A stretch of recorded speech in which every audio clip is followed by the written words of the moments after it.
Good morning प्यारे बच्चों। आज हम करने वाले हैं 10th क्लास का जो हमारा फर्स्ट चैप्टर था केमिकल इक्वेशन, उसके कुछ क्वेश्चंस जो कि एग्ज़ाम पॉइंट ऑफ व्यू से बहुत इंपॉर्टेंट है।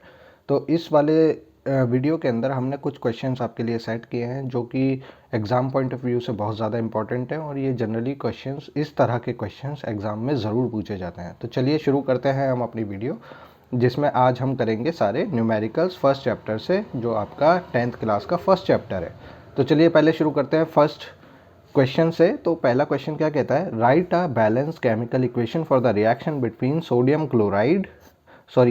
Carbonate and hydrochloric acid. तो यहाँ पे देखिए सोडियम कार्बोनेट और हाइड्रोक्लोरिक एसिड की रिएक्शंस के बारे में कह रहा है कि इन दोनों के बीच में क्या रिएक्शन होगी और इनकी फिजिकल स्टेट्स, रिएक्टेंट की और प्रोडक्ट की, दोनों की हमें बतानी है। तो चलिए शुरू करते हैं। तो सबसे पहले हम लिख लेंगे सोडियम कार्बोनेट। सोडियम कार्बोनेट का फार्मूला होता है Na2CO3। इसकी रिएक्शन हमें करानी है हाइड्रोक्लोरिक एसिड के साथ। जब हम हाइड्रोक्लोरिक एसिड के साथ सोडियम कार्बोनेट की रिएक्शन करते हैं तो हमें पता होगा कि जो साल्ट होता है जब एसिड के साथ रिएक्शन करता है, क्योंकि ये भी एक सॉल्ट है, तो ये एक दूसरा सॉल्ट बनाता है जिसको हम कहते हैं सोडियम क्लोराइड। ये बन गया हमारा सोडियम क्लोराइड और उसके साथ हमारी कार्बन डाइऑक्साइड और वाटर फॉर्म हो जाता है। अब देखिए, क्या ये रिएक्शन बैलेंस है? नहीं, ये रिएक्शन अभी बैलेंस नहीं है, क्योंकि देखिए यहाँ पे सोडियम कितना है, 2, और यहाँ कितना है, यहाँ पर है 1। तो सबसे पहले हमें इस इक्वेशन को बैलेंस करना होगा। तो इस इक्वेशन को बैलेंस कैसे करेंगे, यहाँ पे लगा दीजिए आप 2। अब देखिए यहाँ क्लोरीन कितने हो गए, 2, यहाँ पर कितने हैं, 1, तो यहाँ पे भी 2 लगा दीजिए आप। अब देखिए 2NaCl, 2Na और 2Cl यहाँ पे पूरे कंप्लीट हो गए। अब देखिए कार्बन 1 है तो यहाँ पे भी कार्बन 1 है, यहाँ पे ऑक्सीजन 3 है, यहाँ पे हाइड्रोजन कितने बच रहे हैं अभी, हाइड्रोजन 2। तो देखिए हाइड्रोजन 2 यहाँ पर है, 1 ऑक्सीजन और 1 कार्बन और 2 ऑक्सीजन। तो देखिए 3 ऑक्सीजन यहाँ पूरे हो गए और 2 हाइड्रोजन यहाँ पूरे हो गए और 1 कार्बन यहाँ पूरा हो गया। तो ये रिएक्शन कंप्लीट हो गई हमारी बैलेंस। अब उसमें पूछा है कि फिजिकल स्टेट रिएक्टेंट और प्रोडक्ट की क्या होगी। तो देखिए फिजिकल स्टेट में आपको क्या करना है, यहाँ पे एक छोटा सा S बनाना है क्योंकि ये सॉलिड है। HCl हमारा लिक्विड होती है तो ये लिक्विड हो गई। सॉल्ट हमारा फिर से सॉलिड बन गया। अब जो है ये हमारी गैस है, तो इसे हम गैस या फिर इस तरह के एरो से दिखा सकते हैं कि गैस उड़ गई और वाटर हमारा लिक्विड फॉर्म में बन के तैयार हो गया।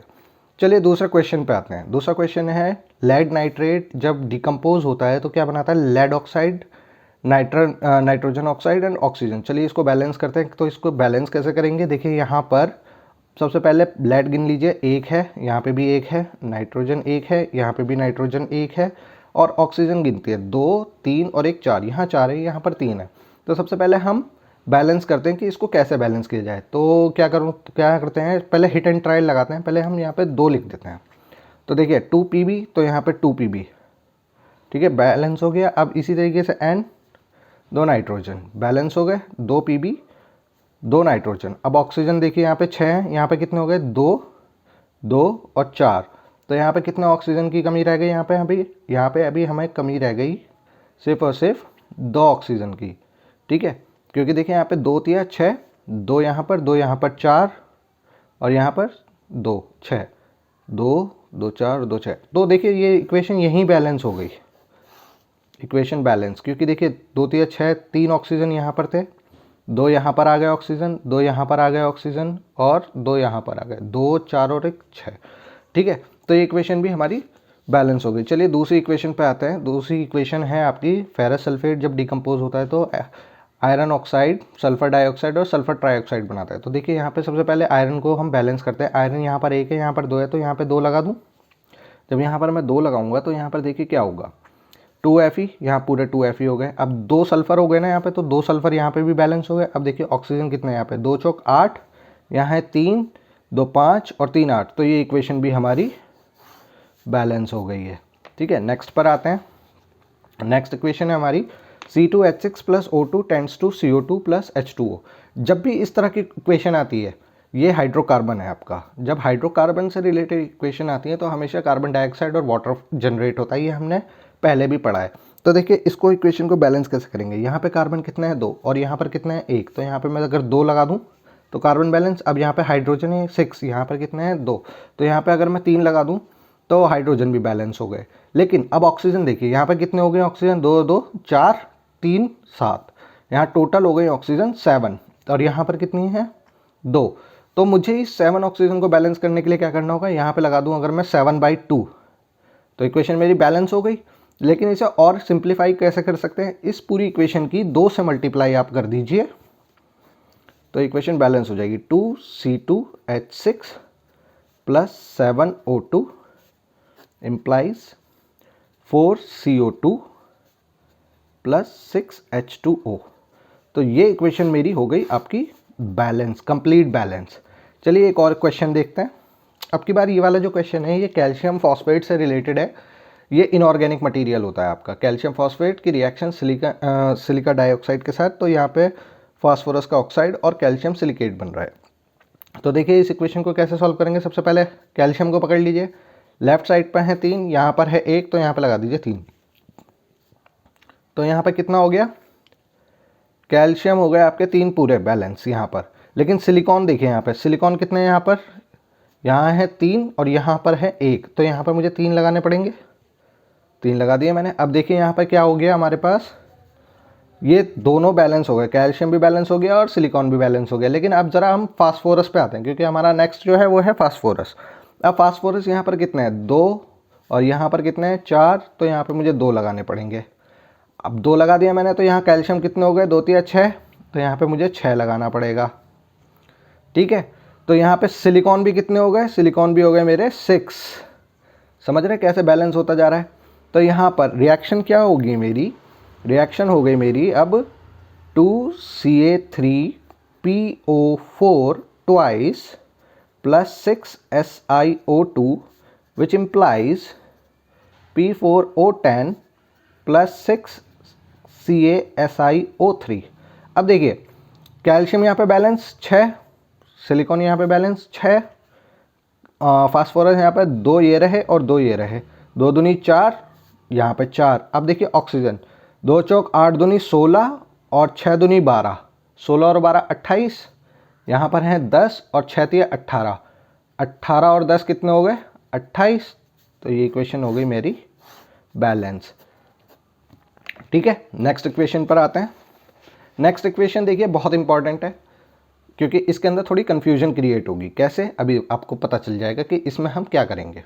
देखें यहाँ पर एक कंपाउंड दे रखा है C2H6O और दूसरा है आपका ऑक्सीजन जो दे रहा है आपको CO2 और H2O, वाटर मॉलिक्यूल हमारा फॉर्म हो रहा है यहाँ पर।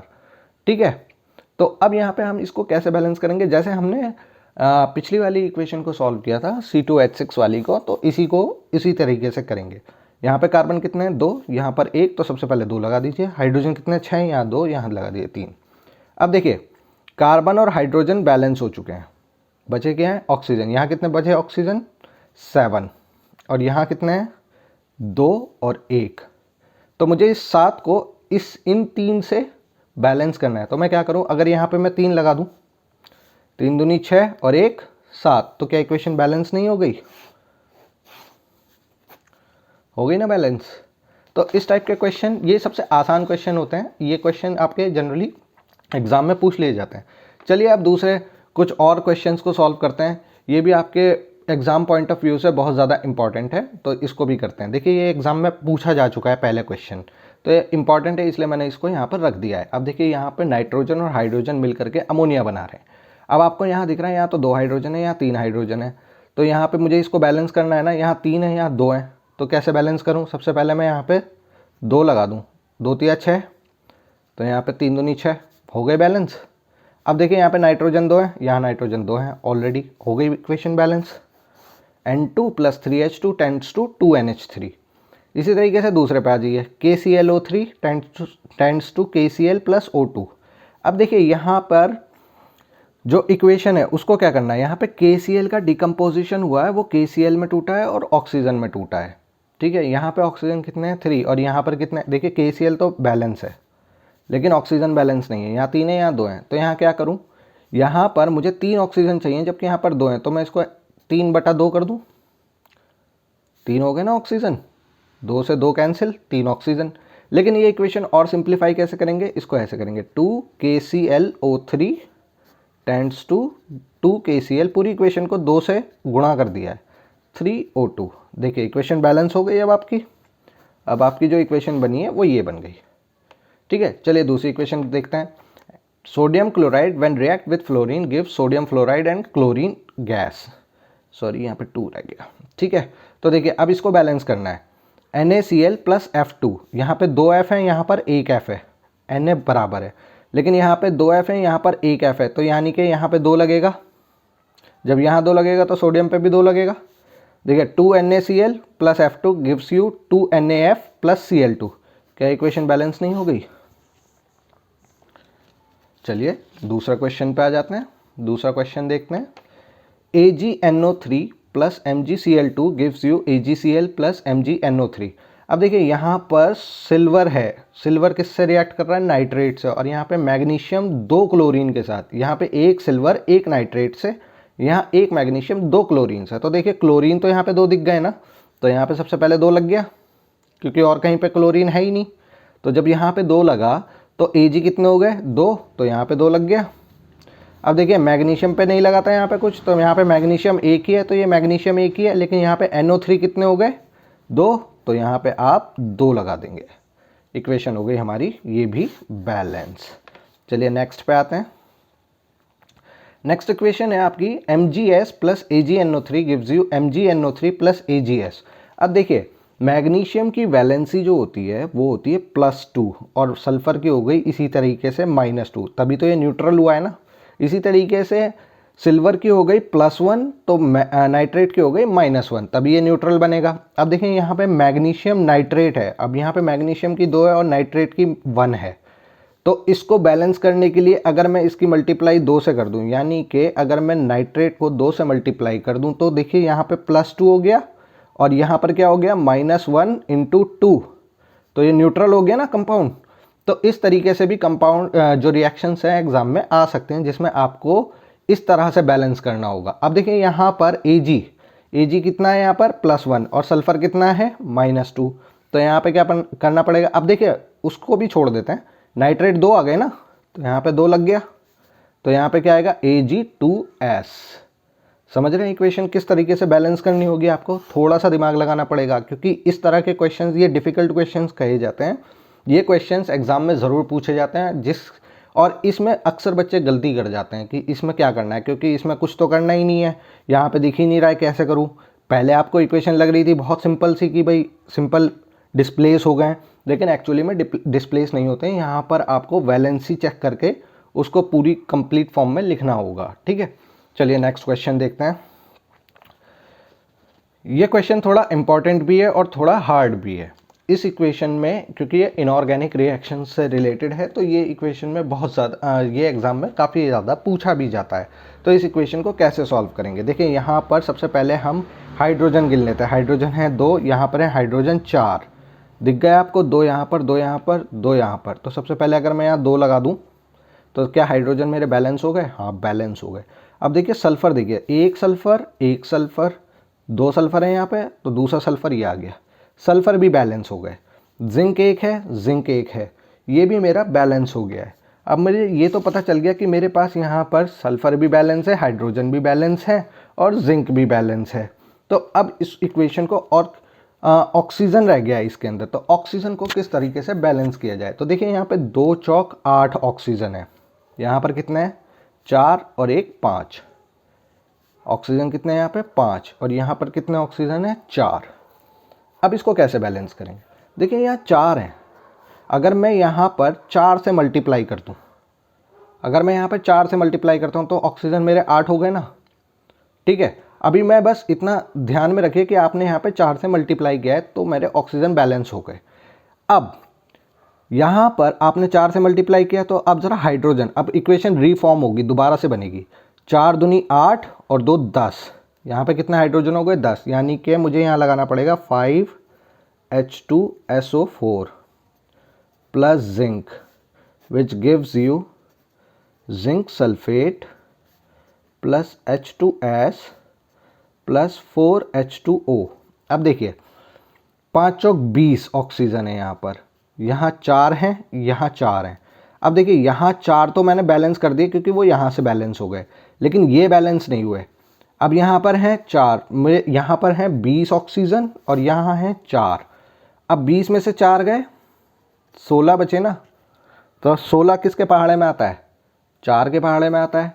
तो अगर मैं यहाँ पे 4 से मल्टीप्लाई कर दूँ, अब देखिए, अब आप कहेंगे कि ये तो तुक्का हो गया, हिट एंड ट्रायल कर दिया। नहीं, देखिए यहाँ पे सल्फ़र कितने हैं, 1, और मुझे सल्फ़र यहाँ कितने हैं, 5, तो मुझे यहाँ कितने बनाने पड़ेंगे, 4 बनाने पड़ेंगे ना।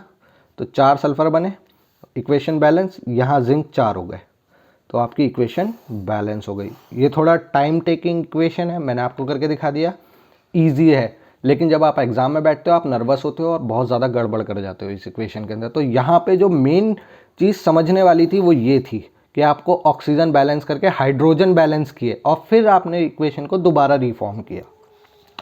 चलिए, इसी तरीके से एक दूसरी इक्वेशन आ गई हमारे पास, वो है H2SO4 plus KI which gives you H2S I2 and K2SO4 plus water.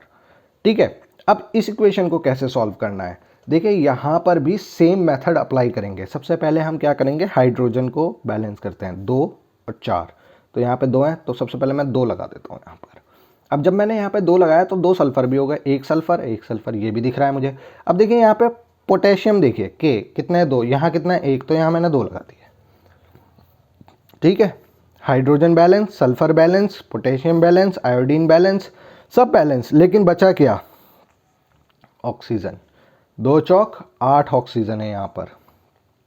यहाँ कितना है, 4 और 1 5। सेम केस पुराने वाले की तरह। अब देखिए यहाँ पे जब 1 है तो मुझे इसे 8 बनाने के लिए 4 से तो मल्टीप्लाई करना पड़ेगा। अब जब मैंने 4 से मल्टीप्लाई किया तो इस इक्वेशन को दोबारा से रिफॉर्म करना पड़ेगा।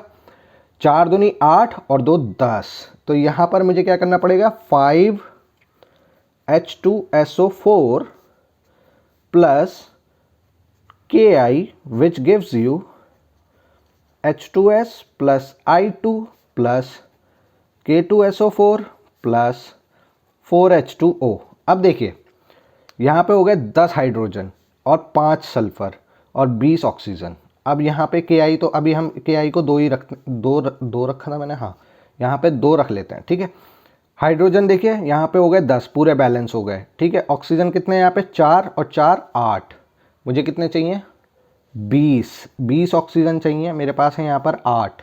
लेकिन 8 भी कैसे, इसको तो मैं अब छेड़ूंगा ही नहीं क्योंकि तो मैंने बैलेंस कर दिया। यहाँ पे 4 है, मुझे इस 4 की मदद से इस 4 के साथ जोड़ करके 20 बनाना है। तो क्या करूँ मैं, इसकी 4 से मल्टीप्लाई कर दूँ। अगर मैं इसकी 4 से मल्टीप्लाई करता हूँ, 4 चौक 16 और 4 20 हो गए ना, तो बराबर हो गए। लेकिन अब देखिए जब मैंने यहाँ पे 4 से मल्टीप्लाई किया तो यहाँ पे जो के था वो कितने हो गए, 8, और आयोडीन कितने हो गए, 2। अगर यहाँ पे के 8 है, ठीक है, यहाँ पे मैंने 2 लिखा था ना, फिर से दोबारा से रिफॉर्म होगी equation, 8KI which gives you H2S plus I2 plus 4K2SO4 plus 4H2O। ठीक है, अब देखिए यहाँ पर 4K2 हो गया और यहाँ पे I2 कितने हैं, 2 हैं, तो यहाँ पे भी 4 लगेगा। ये इक्वेशन आपकी बैलेंस हो गई। तो इस तरह के क्वेश्चन एग्जाम में ज़रूर आते हैं। चलिए एक और क्वेश्चन देख लेते हैं, कुछ और क्वेश्चंस हम अपने चैप्टर से रिलेटेड। अब देखिए ये क्वेश्चंस जो हैं ये आपके रिटन फॉर्म में आएंगे, आपको इसे केमिकल इक्वेशन की फॉर्म में भी लिखना होगा और समझना भी होगा। ये कॉन्सेप्चुअल बेस्ड क्वेश्चन होते हैं। अब देखिए पहला क्वेश्चन है, write a balance chemical equation to represent the following reaction. Carbon monoxide react with hydrogen gas at इतने atmosphere to form methyl alcohol. तो सबसे पहले हम लिखेंगे carbon monoxide react with hydrogen to form at 340 ATM। सब चीज़ें लिखिए आप, ATM, मिथाइल अल्कोहल। मिथाइल ये हो गया और अल्कोहल का पार्ट ये हो गया, मिथाइल अल्कोहल। अब देखिए बैलेंस कर लीजिए, कार्बन 1 है, ऑक्सीजन 1 है, तो यहाँ तो कुछ करना ही नहीं। हाइड्रोजन कितना है, 3 और 1 4, तो यहाँ 2 लगा दीजिए। इक्वेशन हो गई आपकी बैलेंस। चलिए नेक्स्ट आते हैं। If copper metal is heated over a flame it develops a coating, what is the colour and composition of the coating. उन्होंने पूछा है कि कलर क्या होगा और इसका फॉर्मूला क्या है। ये कंपोजिशन का मतलब होता है फॉर्मूला, उस कंपाउंड का फॉर्मूला क्या है। तो देखिए इस इक्वेशन को कैसे करेंगे, कॉपर जब हीट हुआ, ऑक्सीजन, एक ऑक्सीजन नहीं रखना है, ऑक्सीजन O2 होती है हमेशा गैस फॉर्म में। ठीक है, तो जब इन्होंने रिएक्ट किया तो ये बनाया इन्होंने ओ, ये हमेशा CuO बनेगा या फिर बनेगा Cu2O। अब देखिए यहाँ पे ये तो बनेगा ही नहीं, ठीक है, क्योंकि यहाँ पे एक्सिस में ये नहीं है। एक्सिस में क्या है आपके पास? ऑक्सीजन। तो हमारे पास मतलब प्रचुर मात्रा में जो हमारे पास है वो है ऑक्सीजन। तो यहाँ पे हमारे पास बना ये, तो इसे बैलेंस करिए। 2 ऑक्सीजन है, यहाँ पे 1 ऑक्सीजन है, 2 लगा दीजिए। तो कॉपर यहाँ पे 2 हो गए, यहाँ 1 है तो यहाँ 2 लगा दीजिए। ठीक है, इक्वेशन हो गई आपकी बैलेंस। तो इसका कलर क्या है? कॉपर ऑक्साइड हमेशा कलर में होता है ब्लैक, और इसका फार्मूला क्या हो गया? CuO। CuO ये हो गया आपके कंपोजिशन जो आपने प्रोडक्ट फॉर्म किया है। चलिए नेक्स्ट क्वेश्चन देखते हैं। Write the balanced chemical equation for the following reaction. Silver bromide on exposure to sunlight decompose टूट रहा है किसमें? सिल्वर और ब्रोमीन में। कौन टूट रहा है? Silver bromide. तो सिल्वर ब्रोमाइड का फार्मूला होता है AgBr। जब AgBr को सनलाइट में रखा, ठीक है, मैं इसको यहाँ सूरज बना देते हैं छोटा सा, सनलाइट में रखा तो वो टूटा किसमें? सिल्वर में और ब्रोमीन में। अब देखिए ये आप सिंपल लिख सकते हो कि सिल्वर में टूट गया, ब्रोमीन में टूट गया, लेकिन ये एलिमेंटल फॉर्म में है, हमें इसे मॉलिक्यूलर फॉर्म में लिखना होगा, और ये होता है हमारा Br2। तो जब हम इसे Br2 की फॉर्म में लिखेंगे तो यहाँ पे Br कितने हो गए? 2। तो ये 2 और ये 2, इक्वेशन हो गई हमारी बैलेंस। पहला क्वेश्चन हमारा solve. Second question, sodium metal react with water to form sodium hydroxide, sodium hydroxide and hydrogen gas। ठीक है, इसको कह रहे हैं कि बैलेंस कीजिए। अब सोडियम है यहाँ पे H2O है। अब देखिए यहाँ पे सोडियम 1 सोडियम 1 OHH, यहाँ पे OHH है तो यहाँ OH और यहाँ पे 2H। अब देखिए यहाँ पे OH तो कंप्लीट हो गया, लेकिन यहाँ पे मेरे पास 2 ही OH थे और यहाँ पे सिर्फ निकलना चाहिए था 1 H, लेकिन यहाँ निकल रहे हैं 2 H। तो मैं क्या करता हूँ, यहाँ को इस इक्वेशन को 1/2 कर देता हूँ। अब देखिए सिंप्लीफाई करेंगे तो इस इक्वेशन को 2 से मल्टीप्लाई कर दीजिए, क्या होगा? 2Na plus 2H2O which implies 2NaOH plus H2 gas. Gas निकल गई। ये हो गई हमारी इक्वेशन बैलेंस। ये वाला भी हमारा क्वेश्चन सॉल्व हो गया। अब नेक्स्ट क्वेश्चन पे आते हैं। नेक्स्ट क्वेश्चन है, ए solution of substance X is used for white washing. ये आपने किताब में पढ़ा ही है कि वाइट वॉशिंग में कोई एक केमिकल कंपाउंड यूज होता है, उसका नाम क्या है ये पूछा है। बस लिख दीजिए क्या होता है नाम? Calcium oxide. और इसका नाम ऐसे भी लिखिएगा आप, कैल्शियम ऑक्साइड। पहला क्वेश्चन सॉल्व। दूसरा क्वेश्चन है, why does the colour of copper sulphate solution change पे ध्यान दीजिए when iron nail is dipped in it. उन्होंने कहा कि कॉपर सल्फेट जो है हमारा, जब उसके अंदर आयरन की नेल्स यानी कीलों को रखा जाता है तो उसका कलर जो है वो चेंज क्यों है? इसका कलर बच्चों होता है ब्लू। ठीक है, कॉपर सल्फेट, इसे नीला थोता भी कहते हैं, ये जहर होता है। ठीक है, तो जब कॉपर सल्फेट को आयरन के साथ रिएक्ट किया जाता है तो क्या होता है? देखिए जब कॉपर सल्फेट को आयरन के साथ रिएक्ट किया जाता है तो आयरन जो होता है वो कॉपर को डिस्प्लेस कर देता है, तुम निकलो बाहर। ठीक है, तो जब ये रिएक्शन होती है तो आपके पास क्या बनता है? FeSO4 प्लस Cu, ये बन गया। अब देखिए सॉल्यूशन था ब्लू, किसका था ब्लू सॉल्यूशन? कॉपर सल्फेट का। और सॉल्यूशन किसका बन गया? आयरन सल्फेट का।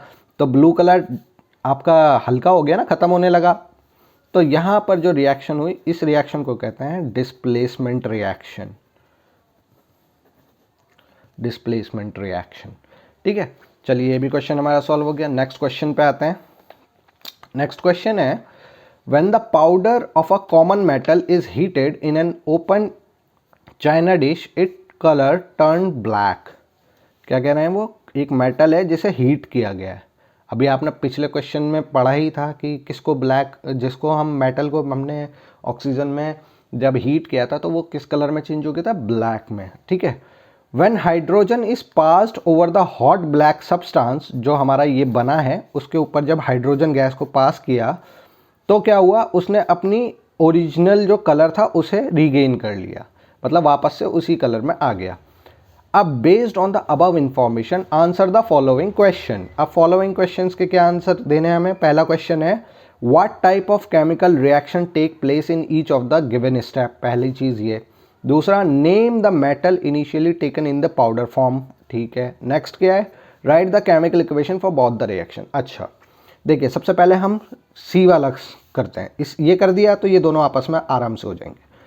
मेटल है जिसको हीट किया है और वो टर्न ब्लैक हो गया, तो हमारे पास मेटल थी कॉपर, उसको जब ऑक्सीजन की प्रेजेंस में रखा तो वो बन गया आपका कॉपर ऑक्साइड। बैलेंस कर दीजिए, हो गई इक्वेशन बैलेंस। अब उन्होंने कहा जब इस इक्वेशन को जब इस प्रोडक्ट को, कॉपर ऑक्साइड को हाइड्रोजन से रिएक्ट कराया गया तो कलर रीगेन हो गया, यानी कि कॉपर दोबारा बन गई। ये देखिए इनिशियल था ना हमारे पास और फाइनल हमारे पास ये आ गया। अब हमारे पास देखिए सी हमने कर दिया, अब बी पे आ जाइए। Name the metal initially taken, कौन सी मेटल ली थी हमने सबसे पहले, कॉपर, तो इसका आंसर हो गया कॉपर, ठीक है। उसके बाद पूछ रहे हैं कि what type of chemical reaction take place in each of the following step, किस तरह की रिएक्शन हुई। अब आपने पढ़ा होगा ऑक्सीजन और हाइड्रोजन, दो इक्वेशन है, addition of oxygen, addition of hydrogen और रिमूवल ऑफ ऑक्सीजन। तो यहाँ पे कौन सी रिएक्शन की बात हो रही है, ऑक्सीडेशन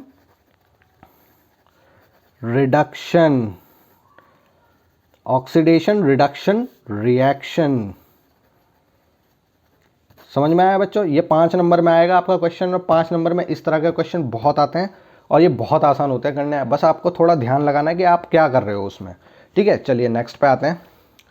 अब देखिए ये और भी बड़े बड़े क्वेश्चन है। What happen when zinc Granules, zinc Granules, Granules भूल जाइए, मत सोचिए क्या होता है, जिंक कह दिया मेटल है यानी कि, treated with dilute solution of H2SO4, HCl, HNO3, NaCl and NaOH, ठीक है। इनके साथ रिएक्शन करनी है हमारी, रिएक्शन लिखनी है और ये भी बताना है कि रिएक्शन होगी या नहीं। तो चलिए करते हैं रिएक्शन। H2SO4 के साथ, HCl के साथ,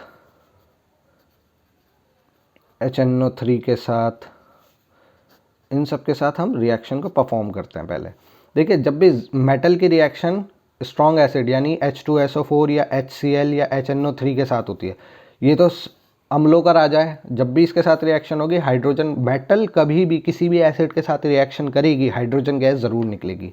जब हाइड्रोजन दिख रही है आपको यहाँ पे तो कर दीजिए ZnSO4 बन गया और हाइड्रोजन गैस बाहर। सिमिलरली जब HCl के साथ जिंक रिएक्ट करेगा तो जिंक क्लोराइड प्लस H2, अब आप इसको बैलेंस कर लीजिए, 2 क्लोरीन है 2 लगा दीजिए, बैलेंस हो गई रिएक्शन। और जब नाइट्रिक एसिड के साथ रिएक्शन करेगा तो जिंक नाइट्रेट बनेगा, जिंक नाइट्रेट, ठीक है। उसके साथ क्या बनेगा, नाइट्रस ऑक्साइड और वाटर। अब इस इक्वेशन को बैलेंस भी करना होगा। अब इसको बैलेंस कैसे करेंगे, देखिए यहाँ पर NO3 है 2, तो यहाँ पर है 1, तो इसको बैलेंस करने के लिए हमें थोड़ा सा इसमें मतलब स्पेस लगाना पड़ेगा। मैं आपको इसका आंसर बता देता हूँ कि इसमें क्या होगा आपका, जिंक लग जाएंगे इसमें 2 और 1, नाइट्रोजन यहाँ पे 2, ये रहे 2 या 4, तो यहाँ आ जाएगा आपका अराउंड 4 दूनी 8, 4 जिंक और 4 5, यहाँ आ गया 5H2 और ये 10, तो यहाँ आ गया 4ZnNO3 ट्वाइस, और ये हो गया आपका 5H2 और 4 दूनी 8, या 8 हो गया तो 10 हो गया। ये बैलेंस हो गई इक्वेशन। तो ये इक्वेशन आपकी बैलेंस हो चुकी है। देखिए ये इक्वेशन को सॉल्व करने का भी वही तरीका है जो हमने पहले किया है, बस यहाँ पे स्पेस की कमी थी इसलिए मैंने इसको पूरा इक्वेशन को लिख दिया है। चलिए नेक्स्ट इक्वेशन में क्या है, वो NaCl के साथ रिएक्शन। जब जिंक की रिएक्शन सोडियम क्लोराइड के साथ तो हो तो कोई रिएक्शन नहीं होगी, क्योंकि ये भी सॉलिड है और ये भी सॉलिड है, सॉलिड सॉलिड आपस में ईजिली रिएक्शन नहीं देते हैं। कोई एक्सट्रीम कंडीशन अगर दी जाए तभी वो रिएक्शन करेंगे। और जब जिंक की वाटर के साथ रिएक्शन होगी तो क्या होगा, वाटर नहीं, NaOH, सोडियम हाइड्रोक्साइड के साथ रिएक्शन होगी तो क्या होगा, तो यहाँ पर ये आपका सोडियम जिंकेट बनाएगा, सोडियम जिंकेट और वाटर बाहर, सॉरी हाइड्रोजन गैस बाहर, सोडियम जिंकेट, हाँ हाइड्रोजन गैस बाहर, आपकी हाइड्रोजन गैस यहाँ पे निकल जाएगी। ठीक है, तो इस टाइप का क्वेश्चन ये लास्ट ईयर नहीं, मतलब आफ्टर इन 10 ईयर्स आपके जो एग्ज़ाम्स होते हैं उनके अंदर ये पूछा गया है क्वेश्चन, इसलिए मैंने इसको यहाँ पर रखा है। चलिए नेक्स्ट क्वेश्चन करते हैं। On adding a drop of barium chloride solution to an aqueous solution of sodium sulphide white precipitate is form. ठीक है, write a balance chemical equation. चलिए, बेरियम क्लोराइड जब रिएक्ट करता है सोडियम सल्फाइड के साथ तो वो क्या बनाता है आपका, डिस्प्लेसमेंट रिएक्शन है, कर दीजिए BaSO3 plus 2NaCl, equation balance. What other ने, ये देखिए ये है वाइट प्रेसिपिटेट। ठीक है, what other name can be given to this precipitation reaction. अब देखिए यहाँ पर दो चीज़ें डिस्प्लेस हुई हैं, बेरियम सल्फाइड के साथ चला गया और सोडियम क्लोरीन के साथ चला गया, तो इसका नाम क्या हो गया, double displacement reaction, double displacement reaction. चलिए नाम भी पता चल गया। On adding dilute hydrochloric acid, अब इसमें हमने क्या किया, डाइल्यूट HCl को डाला है, तो वो कह रहे हैं कि वाइट प्रेसिपिटेट डिसअपियर हो गया, तो वापस से वाइट प्रेसिपिटेट डिसअपियर हुआ तो हमारा BaCl2 बना। अब यहाँ पे 2 क्लोरीन लग गए, तो यहाँ पे 2 chlorine plus sulphur dioxide plus water, sulphur dioxide gas होती है, गैस बन के बाहर निकल गया, ये आ गया हमारा इनिशियल प्रोडक्ट। तो ये भी हमारी इक्वेशन सॉल्व हो गई यहाँ पर। ठीक है, नेक्स्ट क्वेश्चन आते हैं। ये क्वेश्चन इम्पॉर्टेंट नहीं है बट ये जनरल पर्पस के लिए पूछ लेते हैं कभी कभी एग्ज़ाम में। इस तरह के क्वेश्चंस रेयरली ही आते हैं, पर मैंने फिर भी यहाँ पे रखा है ताकि आपको थोड़ा रिएक्टिविटी का आइडिया हो जाए कि रिएक्टिविटी किस तरह से होती है। देखिए यहाँ पर क्या कह रहे हैं वो, कि आपको 2 कंटेनर दिए गए हैं, एक कॉपर का और एक एल्यूमिनियम का, यानी कि आपके पास 2 कंटेनर हैं, एक कॉपर का कंटेनर है, एक एल्यूमिनियम का कंटेनर है। वो कह रहे हैं कि आपको सॉल्यूशन दिया गया है dilute HCl, HNO3, zinc chloride और वाटर। अब वो कह रहा है कौन सा सॉल्यूशन इन कंटेनरों के अंदर रखा जा सकता है, मतलब आपको रिएक्शन लिखनी है। चलिए पहले कॉपर की लिख लेते हैं, मैं यहाँ कॉपर लिख देता हूँ, यहाँ एल्यूमिनियम कर लेते हैं। तो कॉपर की रिएक्शन सबसे पहले हम डाइल्यूट HCl से करते हैं, HCl ही है ना, हाँ HCl के साथ। तो जब हम कॉपर की रिएक्शन HCl से करते हैं कोई रिएक्शन नहीं होती, ठीक है, क्योंकि कॉपर और इनके बीच में ये इतना स्ट्रॉन्ग एसिड नहीं है कि कॉपर के साथ रिएक्ट कर जाए। ठीक है, तो ये रिएक्शन नहीं हो पाती क्योंकि ये बहुत ज़्यादा स्टेबल कंपाउंड है, एलिमेंट है। ठीक है, तो मेटल, जिसे आप मेटल भी कह सकते हो, तो ये रिएक्शन नहीं होती है। लेकिन अगर इसकी रिएक्शन अगर मैं कहता हूँ कि HNO3 के साथ की जाए, डाइल्यूट है, डाइल्यूट का मतलब ये एक्सेस में होगा, तो मैं यहाँ इक्वेशन को लिख देता हूँ। तो यहाँ पर क्या होगा, कॉपर नाइट्रेट बन जाएगा, ये आपका कॉपर नाइट्रेट बन गया। HCl के साथ हो गई, HNO3 के साथ हो गई। अब वो कह रहा है कि ZnCl2 के साथ क्या होगा, तो अगर मैं ZnCl2 के साथ रखूँगा कॉपर को तो क्या होगा, कॉपर को अगर मैंने ZnCl2 के साथ रख दिया तो क्या होगा, तो ये होगा कि कॉपर क्लोराइड बन जाएगा और जिंक ख़त्म। यानी कि कॉपर का अगर कंटेनर है उसके अंदर अगर रिएक्टिव मटेरियल डाल दिया मैंने तो क्या होगा, ये इस कंटेनर को खाना शुरू कर देगा, ख़त्म करना शुरू कर देगा। जब ये इसे ख़त्म करना शुरू करेगा तो क्या बनेगा, मेरा कॉपर क्लोराइड बनना शुरू। देखिए कॉपर मेटल थी, मेटल से क्या बन रहा है, सॉल्ट बन रहा है, तो यानी कि ये ख़त्म हो रही है ना, तो ये कंटेनर कुछ टाइम बाद ख़त्म हो जाएगा, मतलब इसके अंदर रस्ट लग गया, कोई सुराख हो गया या पतली हो गई उसकी चादर, तो वो सब कुछ इसी रिएक्शन से हम निकालते हैं। अच्छा, नेक्स्ट अगर हम वाटर के साथ रिएक्शन करें तो क्या होगा, कॉपर को वाटर में रखते हैं कोई रिएक्शन नहीं होती। आपने देखा होगा कि आपने घरों में कॉपर के जग होते हैं जिनके अंदर पानी भर के रात को रख देते हैं और सुबह को पी लेते हैं, तो उससे कोई इफेक्ट नहीं पड़ता कॉपर की मेटल को। हालांकि अगर लॉन्ग टर्म के लिए अगर रख देंगे तो उसमें कॉपर हाइड्रोक्साइड भी बनने के चांसेस बन जाते हैं। अच्छा, अब एल्यूमिनियम के साथ रिएक्शन क्या होगी, एल्यूमिनियम HCl के साथ रिएक्शन देता है AlCl3 प्लस हाइड्रोजन।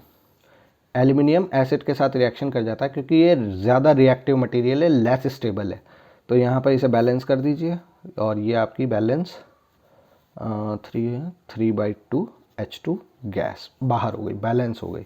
अच्छा, जब एल्यूमिनियम HNO3 के साथ रिएक्शन करती है तो क्या होता है, एल्यूमिनियम जो HNO3 के साथ रिएक्शन करती है, देखिए ये इससे भी ज़्यादा स्ट्रॉन्ग एसिड हो जाता है। तो यहाँ पे क्या होता है, यहाँ पर एक लेयर बन जाती है, उसे एल्यूमिनियम ऑक्साइड की लेयर कहा जाता है। जो ये एल्यूमिनियम का कंटेनर है, इस कंटेनर के ऊपर एक लेयर बन जाएगी ऑक्साइड की, उसे एल्यूमिनियम ऑक्साइड लेयर कहा जाता है, जो आपके जो ऑक्सीडेशन है, जो रिएक्शन इसके साथ हो रही है उसको रोक देता है। ठीक है, तो यहाँ पे ये भी रिएक्शन हो जाती है। अच्छा, अगर एल्यूमिनियम की जिंक क्लोराइड के साथ रिएक्शन की जाए तो एल्यूमिनियम की जिंक क्लोराइड के साथ भी रिएक्शन हो जाती है। अच्छा हाँ, एक चीज़, कॉपर और जिंक में क्या होता है, सॉरी मैंने यहाँ गलती से बता दिया आपको कि कॉपर और जिंक जो हैं ये रिएक्शन होती है, लेकिन यहाँ पे ये रिएक्शन नहीं होती। क्यों नहीं होती, क्योंकि देखिए पीरियोडिक टेबल के अंदर कॉपर और जिंक, ठीक है, ये जो है ये आपके इस तरह से रखे होते हैं लेफ़्ट टू राइट।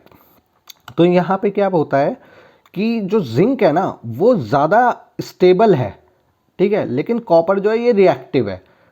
तो जो ज़्यादा स्टेबल है वो रिएक्शन नहीं देता है इसके अंदर। क्यों नहीं देता, क्योंकि यहाँ पे क्या होता है, जिंक जो है इस कॉपर को डिस्प्लेस नहीं कर पा। देखिए, जिसकी लाठी होगी उसी की भैंस होगी ना। यहाँ पे मैं यहाँ पे गलत बता गया आपको। यहाँ पे एक्चुअली ये होता है कि जिंक जो है कॉपर को रिप्लेस नहीं कर पाता, ये ज़्यादा रिएक्टिव है इससे, ये कम रिएक्टिव है। रिएक्टिविटी जो है साइज़ पे डिपेंड करती है, ठीक है। तो यहाँ पे साइज़ इसका बढ़ जाता है, जबकि इसका साइज़ छोटा होता है थोड़ा। जब इसका साइज़ छोटा होता है तो ये ज़्यादा रिएक्टिव हो जाता है, ठीक है। अच्छा, एल्यूमिनियम और जिंक क्लोराइड में क्या होगा, यहाँ पे रिएक्शन हो जाएगी, क्योंकि जिंक जो है यहाँ पर डिस्प्लेस करेगा एल्यूमिनियम को और यहाँ पे बनाएगा AlCl3 प्लस जिंक। तो यहाँ पे मैं इसको कैसे बैलेंस कर सकता हूँ, 2 लगा दीजिए, 6 हो जाएगा, यहाँ पे 3 लगा दीजिए और यहाँ 3 लगा दीजिए और यहाँ 2 हो जाएगा। ये इक्वेशन हमारी बैलेंस हो गई। अब एल्यूमिनियम की वाटर के साथ रिएक्शन करनी है। वाटर के साथ देखिए एल्यूमिनियम वैसे तो रिएक्ट करता नहीं है, लेकिन अगर स्टीम हो या जिसे कहते हैं गर्म पानी होता है तो वहाँ पर क्या होता है, वहाँ पर भी आपका एक एल्यूमिनियम ऑक्साइड की लेयर बन जाती है और हाइड्रोजन गैस बाहर, ठीक है। चलिए, तो बच्चों यहाँ तक हमने समझा कि इक्वेशन में जो एग्ज़ाम में क्वेश्चन आएंगे वो किस तरह के आएंगे। तो इस क्वेश्चन को ये जो क्वेश्चन हमने किए हैं ये क्वेश्चन हमारे बहुत ही इंपॉर्टेंट बन जाते हैं एग्ज़ाम पॉइंट ऑफ व्यू से। और ये बहुत ही इंपॉर्टेंट इसलिए हैं क्योंकि इसी तरह के क्वेश्चन एग्ज़ाम के अंदर आते हैं। तो हमें इन्हीं क्वेश्चंस पर फोकस रखना है और इन्हीं क्वेश्चंस को हमें सॉल्व करना है। इससे क्या होगा कि हमारे जो भी एग्ज़ाम्स के क्वेश्चंस हैं वो ईजिली सॉल्व आउट हो जाएंगे। तो आई होप कि आपको ये समझ में आ गए होंगे क्वेश्चंस, और अगर कोई दिक्कत हो रही है या कुछ समझ में नहीं आया तो आप कमेंट में मुझसे पूछ भी सकते हैं।